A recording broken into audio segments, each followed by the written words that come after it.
many times have you encountered a people with disabilities stranded on a road without any help?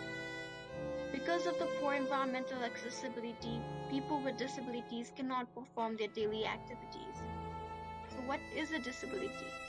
Disability means any physical or mental condition that makes it more difficult for people with this condition to carry out certain activities and interact with the world around them.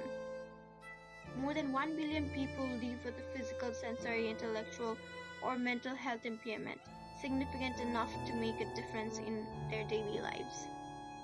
People with disabilities face more problems because of the lack of awareness and ignorance in our society. Everyone faces hardships and complications, but for people with disabilities, these barriers could have a greater impact and be a lot more frequent. The first environmental barrier is a physical barrier, which can be natural or man-made, that prevents or blocks one's mobility.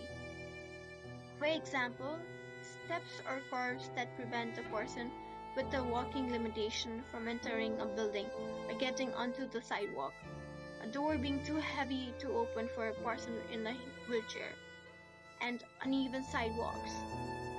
The second barrier is failure to regulate and enforce existing laws. For example, denying of individuals access to programs, benefits, opportunities, or services to participate as a result of physical barriers. A person with disability is still a person, and they deserve the same right as normal human beings. Disability is not a burden. So what can we do to ensure disability does not become a liability? Awareness, advocacy, and policy making. Teach the social injustices that comes with poor environmental accessibility.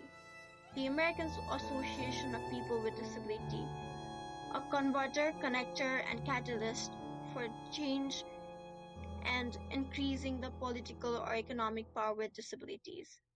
We as college students can help by promoting the participation of persons with disability, by forcing city, county, state, and whole nation to change the accessibility of environment to disabled people by using new mechanisms and taking advantage of new technologies. Martin Luther King once said, "Injustice anywhere is a threat to justice everywhere." Speak for those whose voices are unheard.